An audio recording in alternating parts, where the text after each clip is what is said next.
In this video, I want to share about my baptism, water baptism testimony, and some questions around baptism. When is someone ready for taking baptism, and what is the difference before and after, and all those things, some of those things. So, actually, when I became a Christian, it was mainly about knowing a true God.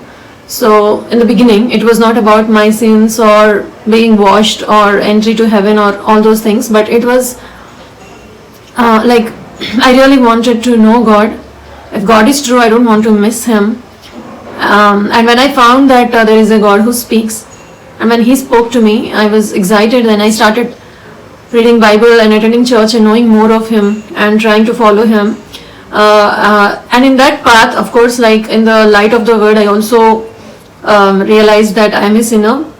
I'm convicted, and then I repented and I believed in the salvation through Jesus Christ, and I received salvation.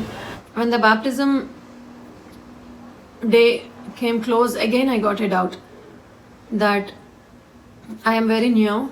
Like all the people I know from the church took baptism after they became Christian after few years. But here I am only few months Christian, and can I really take baptism was my question. So as the same to God, and that day when I was reading Bible, God spoke to me through Acts 8. So in Acts 8, there is a man called Philip. If we see from verses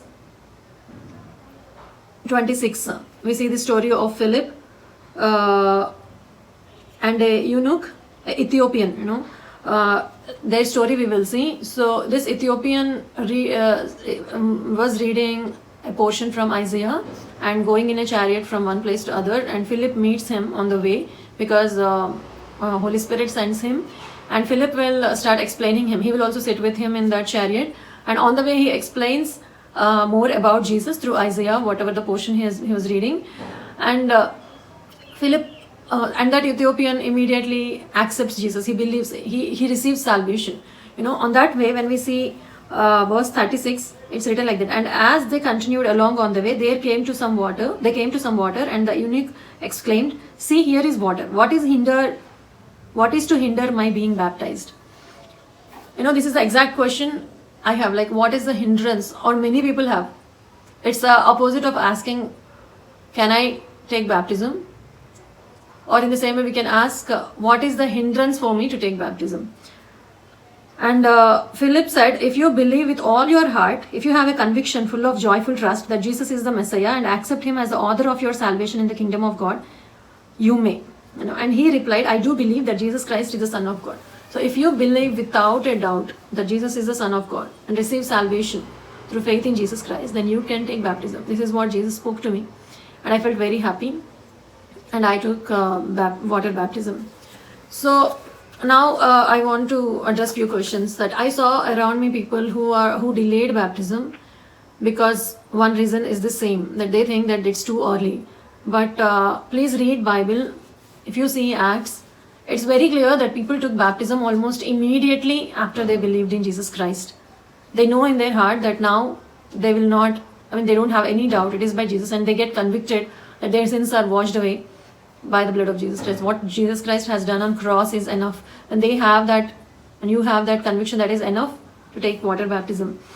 And another common doubt I saw with people is that something that they have to leave some habits before taking water baptism. Until they leave that habit, they are not permitted to take baptism. Again, if you are thinking like that, so there is no proof for that kind of doctrine in Bible. Bible doesn't say any conditions like that for taking baptism. If something is wrong, that is wrong before baptism and after baptism. If you are a Christian, then if you are convicted by Holy Spirit that you should stop doing something, then you are supposed to stop doing that. You keep trying to stop doing that by the help of God through Holy Spirit. You get victorious over that. It's not like a grace period that, okay, after becoming Christian also, till you take baptism, you can do such things, like watching movies. Some people think that they should not watch movies. So all these things which which are there are actually for our good. Like if you think watching some kind of movies is wrong, that is wrong for spiritual growth, that is wrong for us, because we may be opening our eyes and our ears, our spirit, our heart to bad things, to be influenced by them. So that is wrong even before or after, and something that, okay, if I take baptism, I should not marry an unbeliever. So that I find is a very silly reason, because you first understand that why do you even want to marry an unbeliever? Okay, so why is it written, or why do people say, or pastors say, not to marry an unbeliever? It is because if you believe in Jesus and someone doesn't, that every decision you make after the marriage, small and big decision, it will be a big problem, because you both cannot decide on the same thing. Faith, walking in faith is not same as walking with a practical sense or something like that, right? In the sense, like God says, if you feel that, okay, you have to give little more for poor people this month, that you feel God is prompting you to do that, the unbeliever cannot accept or agree with that if they don't believe in the same God. So like that, many things, if in the spirit you feel that, okay, this kind of movie or say TV show we cannot watch, it is influencing in a bad way, or it's defiling to the spirit, if other person is not a Christian, how can they accept with you? And you will have to sit and watch with them, right? You cannot force them to listen to you because you're dominating or something. So like that, there will be many issues. So baptism is not about even that, what you can do, or you can marry unbeliever, or all these things. So and some people think that keep postponing. It's not really good to postpone. By postponing, you are actually making a choice. It's not like you may think that I'm not saying no to baptism, I'm just waiting, or I'm just thinking, but you are kind of making choice there by not making a choice. By not saying yes to baptism now, you are kind of saying no. If you are a Christian already, I'm saying, if you already believed in Jesus Christ, and if already some chances of taking baptism passed away in the church they announce, right, that we are giving baptisms, anyone want to give your name. So whenever you heard that and you passed that opportunity, you took a choice of saying no.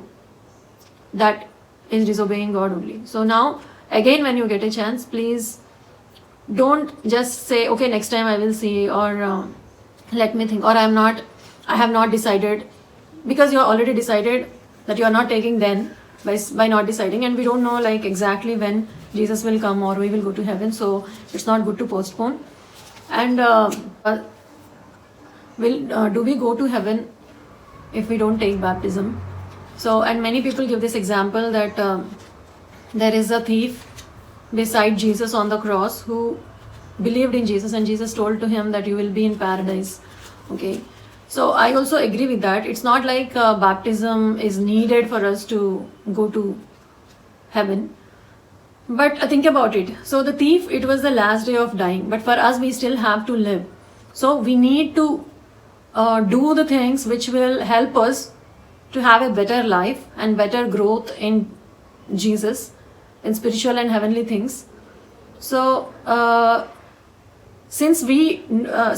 unless you know that when you are dying, like that thief, you better take baptism without waiting, even though it's not a condition, but exactly for heaven, but it might be a condition for some open door in our life, for some blessing to receive, for next level to go. So we have to take baptism. Okay, I hope this is a blessing, and I have kept some notes which I have taken from some websites in the description of this video. I did not cover the basic definition of the baptism and some verses about it. All that is given in the description. So please check out the description if you are not yet baptized. Thank you for listening, and stay blessed.